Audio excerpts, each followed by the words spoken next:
আমার মনের ঘরেতে আমি রেখেছি যারে, দু জাহানের বাদশা নবী কামলিওয়ালা রে, দু জাহানের বাদশা নবী কামলিওয়ালা রে। আদি পিতা আদম যখন মুসিবতে পড়ে, ওদের নবীর উসিলাতে আল্লাহ কবুল করে। আদি পিতা আদম যখন মুসিবতে পড়ে, ওদের নবীর উসিলাতে আল্লাহ কবুল করে।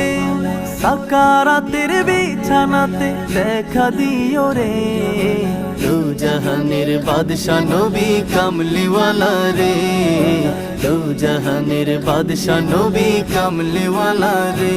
আমার মনের ঘরেতে আমি রেখেছি যারে, দু জাহানের বাদশা নবী কামলিওয়ালা রে,